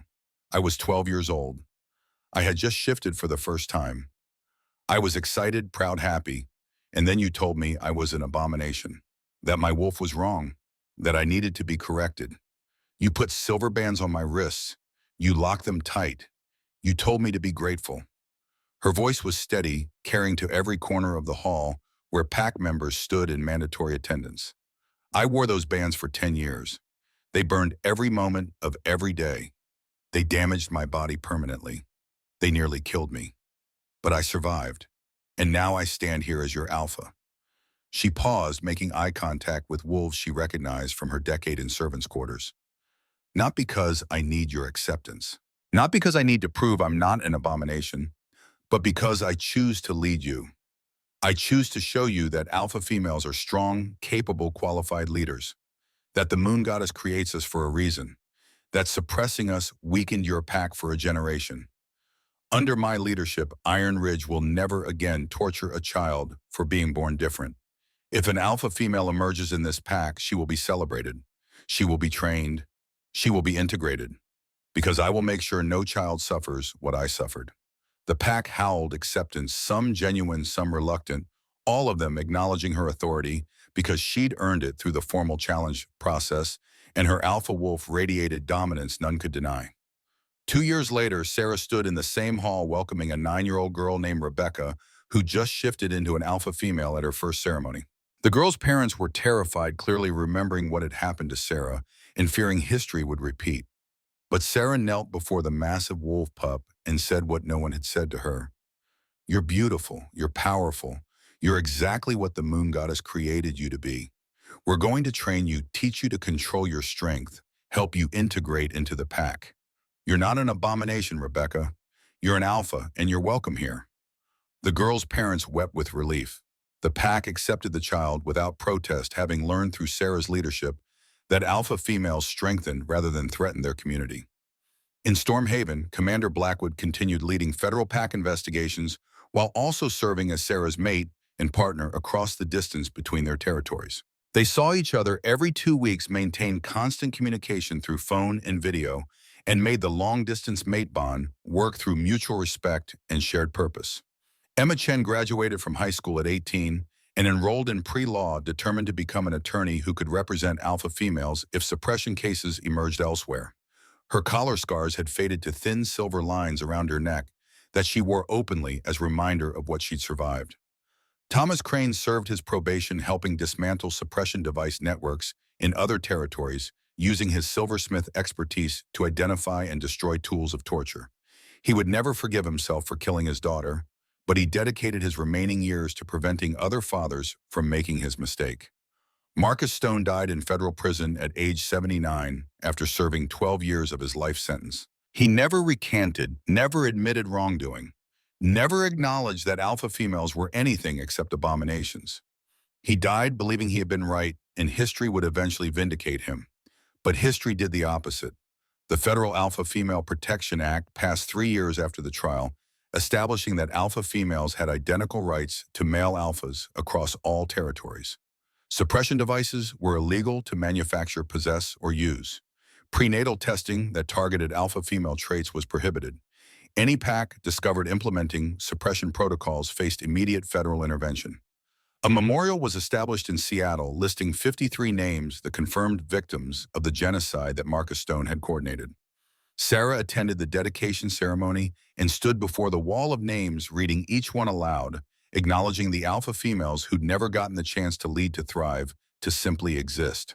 10 years after the tribunal ruling, Sarah stood on the balcony of Iron Ridge's pack house and looked out over territory that had been her prison and was now her domain. Her wrists ached, they always ached, the nerve damage permanent, but the pain was bearable, finite, nothing compared to what she'd endured. Commander Blackwood stood beside her, visiting for their monthly meeting where they coordinated policies between Stormhaven and Iron Ridge. The mate bond thrummed between them, steady and strong, despite the distance their separate leadership required. "You changed everything," he said, his voice carrying pride and possessive certainty. The girl who wore silver bands for 10 years grew up to lead the pack that tortured her. That strength most alphas will never understand. Sarah touched her scarred wrists, the permanent reminder of a decade that had defined and nearly destroyed her. "I was 12 years old when they locked silver around my wrists. They told me I was an abomination that needed correction. It took 10 years of burning to realize the truth. The only thing that needed correction was them." She looked at Commander Blackwood, her mate and partner, the AlphaKing who'd freed her when freedom seemed impossible. "I survived because I refused to believe their lies. And now I lead because I refuse to let another child believe them either." In the distance, young Rebecca was training with other adolescent wolves, her alpha female presence accepted and integrated exactly as Sarah had promised. The girl would never wear silver bands. She would never be told she was wrong. She would grow up knowing that alpha females were leaders, were powerful, were blessed by the moon goddess, just as any other wolf. That was Sarah's legacy. Not the torture she'd survived, but the future she'd secured. Not the victim she'd been, but the alpha she'd become. The silver bands were gone. The wolf was free. And the pack that had tried to break her now followed her leadership with the understanding that suppressing strength had never made them stronger. It had only revealed their weakness. Sarah Morgan Alpha of Iron Ridge looked out over her territory and knew that every scar on her wrists was worth it for this moment, this victory, this future where alpha females would never again be called abominations.